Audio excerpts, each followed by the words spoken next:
I set out to hit top 100 on the LL Ranked leaderboard for Year 1 Season 3. Now, if you ever tried to push for the leaderboard in really any game, let's just say, it's not easy. This season was by far my most challenging season of LL Ranked. I went up against LL YouTubers, top leaderboard players, and strong rivals of mine. And all of this was simply just to get to Ace rank. It is a completely different story to push for top 100 when you're pretty much always going to be paired against other top 100 players. However, I still think I can pull it off. See, Loomian Legacy's ranked elo system is fairly simple. The more games you win, the higher your elo is. If you lose, your elo drops. However, this usually isn't that impactful in the advanced and hyper tiers. However, once you hit expert and ace, 2 wins essentially makes up for 1 singular loss. And this makes top 100 a battle of willpower.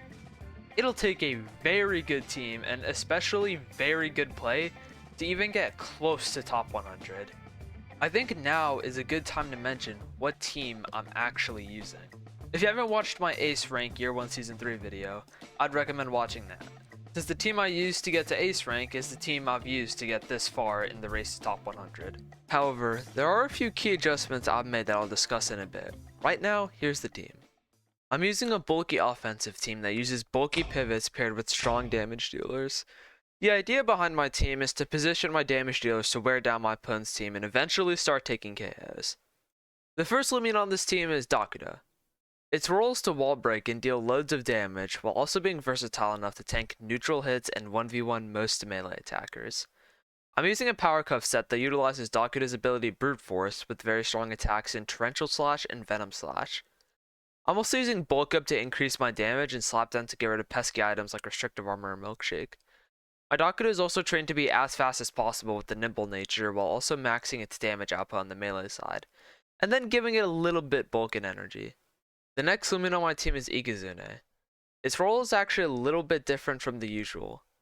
A lot of Ikazune tend to be glass cannons, meaning they invest almost entirely into offenses and speed, while occasionally running a setup move to boost their damage output. However, my Ikazune is a little bit different. Rather than using it as a setup sweeper or glass cannon, I'm using a defensive Ikazune with restrictive armor.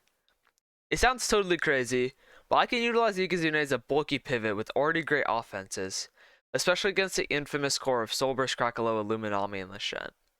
I'm using the secret ability Rechargeable with the smart nature to make sure Ikazune is still doing damage. I trained Ikazune to be bulky on the melee side at the cost of some of my range attack points. I rounded out the moveset with Fire Breath, Zip Zap, Energy Surge, and Jolt. For my third and last roaming on the team, I have Celesting. The role of my Celesting is to set up hazards and pivot out with Flash and Flee. However, I'm running the Soul Burst on Celesting for one major reason. Its Soul Move Miracle Beam clears status conditions on my team, crucially burns and frostbites. If anything on my team gets burnt, poisoned, or even frostbitten, I can use Miracle Beam to get rid of that status condition. This is important because status conditions are super potent in this metagame. Having a safety blanket for getting rid of status conditions that would usually shut off my Loomians is game saving. I also use Reverberate on Celesting over the more common Mystic Tone. This is for a few reasons. It stops Borealis or Obsidian from clicking Slumber, and also prevents Tsukame from pivoting out with Seasong. And if Obsidian or Tsukame want to click Body Crash instead, I can tank it and just pivot out with Flash and Flee. For the moveset, I gave it Barbs, Flash and Flee, Metal Blast, and Lightspeed Ray. I trained it to be as fast as possible with the nimble nature, while also investing 200 training points in ranging attack to hit very hard with Flash and Flee. Celesting has a ton of energy, so almost everything else into health and gave it the leftovers into energy. Now, the next Loomian on my team is Himber. Himber, in my opinion, is being heavily underestimated. Heck, the tier lists are even saying it's worse than Lyricat. And I'm going to prove the tier list wrong. My Himber serves 2 roles. Its first is to clean hazards and deal mediocre damage. At first. However, Himber has 5 weaknesses that are fairly common. And that means I can give it the Rageful plushie. Himber has unwallable coverage with Ice and Earth, and once the Rageful plushie is activated, its second role is to start dealing insane damage. Its great bulk paired with common weaknesses actually helps it a ton here. I'm using the base ability Awakening to further boost its damage output with the Rageful plushie. I gave it Ice Hammer and Earthquake for damage, and Mudslide for hazard removal, as well as Spike Rush as a last resort priority move. And then I trained Himber to be bulky and super offensive with the nature very brawny, clumsy, sluggish. 200 into health, 200 into melee attack, 20 into energy, 24 into melee defense, and 56 into range defense. For my main pivot, I'm using Year Snack. My Year Snack's job mostly has to do with utility. I can remove opponents' items with Slapdown, KO low HP threats with Shadow Sprint, and swap out with Baffle. And then I have Heartbreak to fetch for potential dazes. Your Snack's ability, Tank, also lets me switch in really well, particularly in front of melee attackers. I gave Your Snack the health amulet to stay alive for longer, trained it to be very bulky on both sides with the personality of robust, clever, very clumsy, as well as 200 health TPs, 200 melee defense TPs, 88 range defense TPs, and 12 energy TPs. Now the last two Loomians on my teams are adjustments.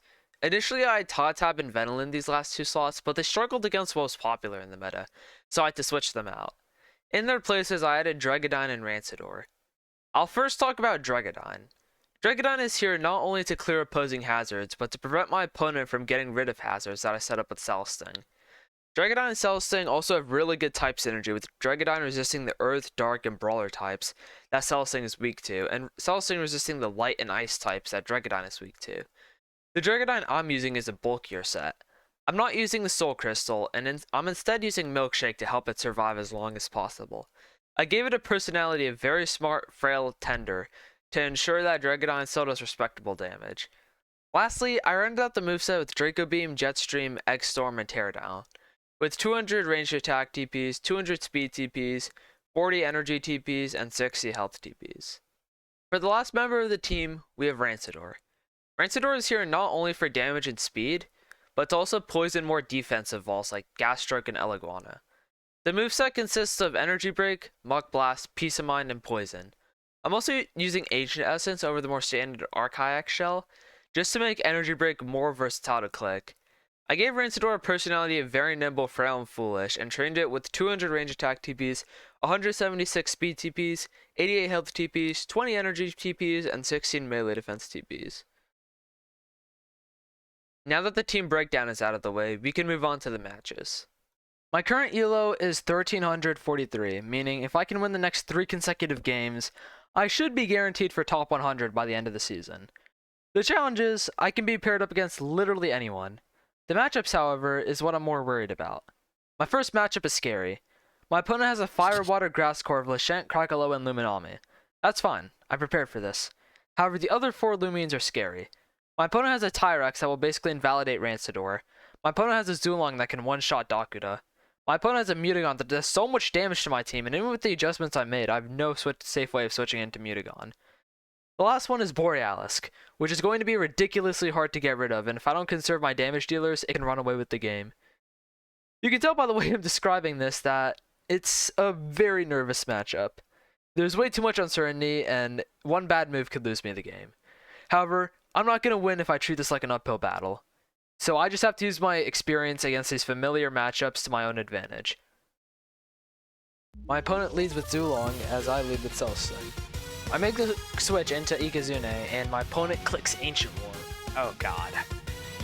They send out Borealisk to activate the Thunder Orb early, so Borealisk can take attacks later. However, I don't want to stay in front of Borealisk, so I Zip Zap into Cell Sting, but they launch a Bitter Cold, which my Cell Sting has to take. I go for a layer of barbs and then swap out, using Year Snack to position around their defensive Lashent. Eventually, I bring in Ikazune and use the offensive pressure to bait my opponent into switching into Luminami. And I land a huge Zip Zap into the Luminami. I try to get the KO with Dakuda, but I barely miss out on it. They pivot out with Luminami, however they opt to send out Borealisk. We both go for bulk up, and while I go for it a second time, my opponent goes for Ill Will. I fired off a Torrential Slash which crits the Dakuda and knocks it out. My opponent is forced to go into Zulong, which means I can switch in Cell Sting to take the incoming Elemental Burst. I Soul Burst Cell Sting and get another layer of barbs up once again, and use Year Snack to pivot around this Lashent. I once again use Ikazune to pressure my opponent to switching out, this time into Zulong. My opponent goes for an Elemental Burst into their Ikazune and I survive, as I KO their Zulong. They reveal their last Loomian to be Tyrex, and without Zulong, they can't beat the combination of Dakuda and Ikazune. My opponent forfeits, and I take the game. honestly, I'm pretty relieved I won that game in such a dominating fashion. However, my opponent not bringing Mutagon definitely gave me the upper hand, and honestly, ultimately, that's how I wanted the battle to go. I wanted to pressure my opponent into making mistakes and then use what I know about my opponent's team against them. I'm at least glad I won't have to go up against that team again. I have to go up against the same team again? And this time I'm going up against a player that has a higher elo than me. How did I get paired up against the same team twice? I got lucky the last time as I crit my opponent's Borealis and made hard reads to gain an early advantage, but my previous opponent was Expert 3, and my opponent right now has a higher elo than me. I'm not sure my last plan is going to work against somebody who's much better at using this team. I gotta rethink my strategy. Sure, they very well could bring Mutagon this time, which would be a disaster for me. However, maybe bringing Mutagon would mean dropping one of their crucial pieces. If he doesn't bring Zulong, my Dokudo with support will just tear through his team. If he doesn't bring Tyrex, he can't stop me from spamming Zip Zap on my Ikazune. If he doesn't bring Borealis, it's likely late game Himber or Dregadine would be impossible to stop. All of this information about my opponent's team leads me to believe that I should just roll with the same game plan. So that's exactly what I do. I lead with Celesting once again, as this time my opponent leads with Luminami. Turn 1, I decide to make a risky play and switch into Ikazune, and as Luminami goes for Mega Chomp, my opponent swaps out into Tyrex to take the Zip Zap, and now it's time to play the positioning game. My opponent reveals Krakaloa and they Soul Burst it to set up the Smoldering Heat. Smoldering Heat can actually work to my advantage here because I have Ikazune. However, it does mean that my Dokudo will be doing reduced damage with Torrential Slash. To win this game, I'll have to get some calls right, and I'll have to scout out what 5 Loomians they brought this time. Unlike my last opponent, this opponent has brought Krakaloa.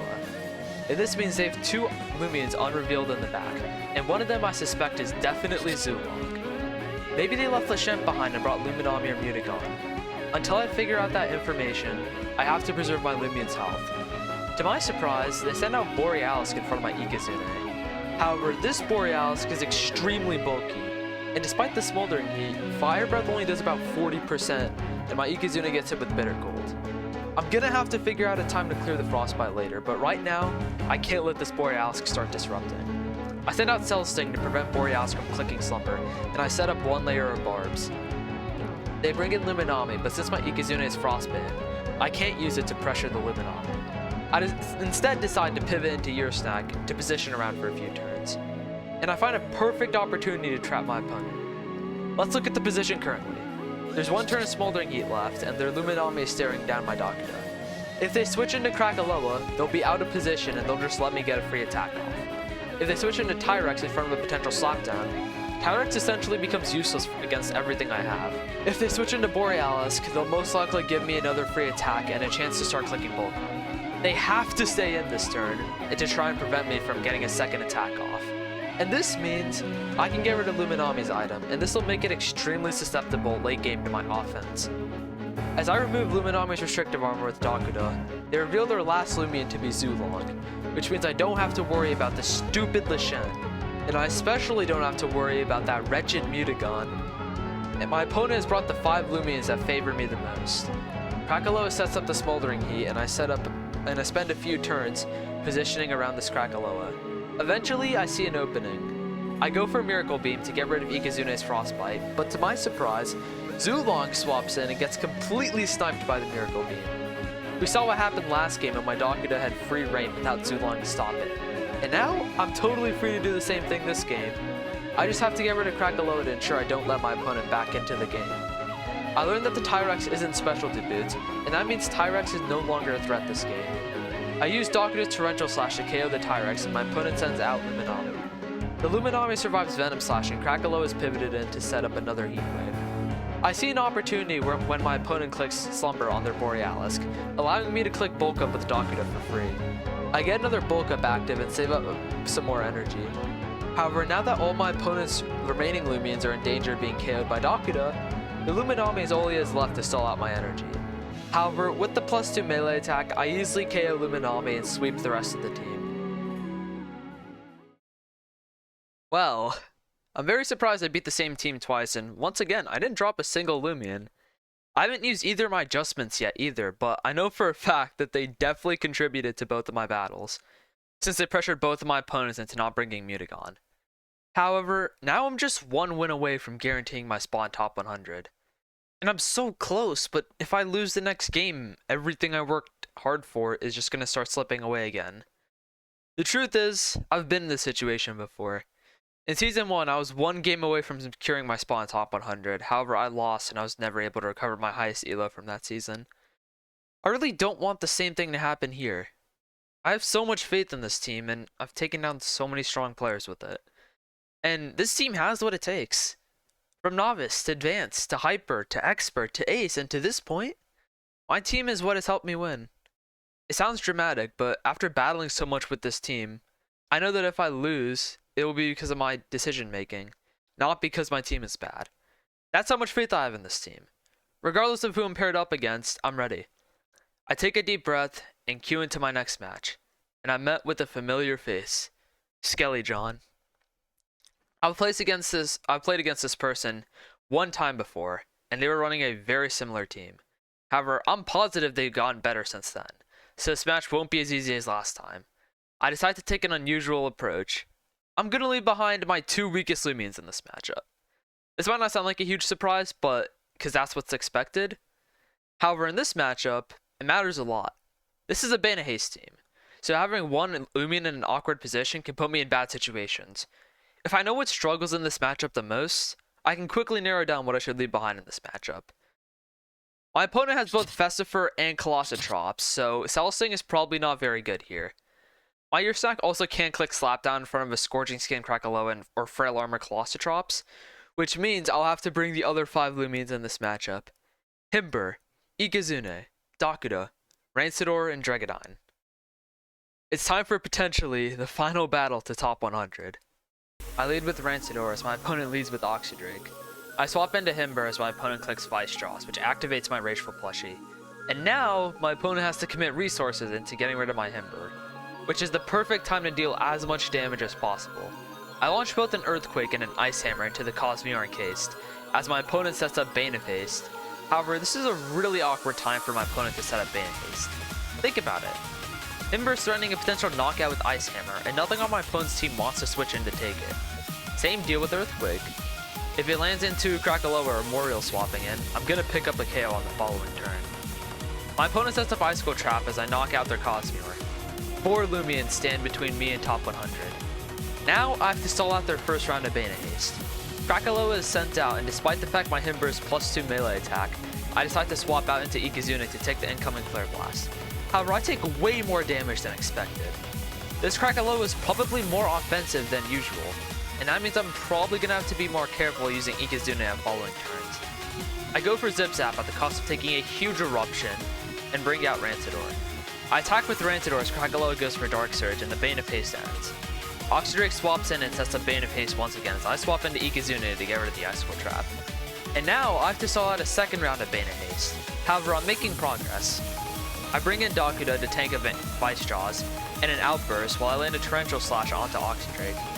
Festifer swaps in on an incoming Venom Slash, and now there is exactly one more turn of Bane of Haste. However, there's a problem. I don't have a safe swap here. I need Ikazune and Rancidor to knock out the rest of the team, and I need Dakuda as a second way to get rid of Oxydrake if Ikazune is knocked out.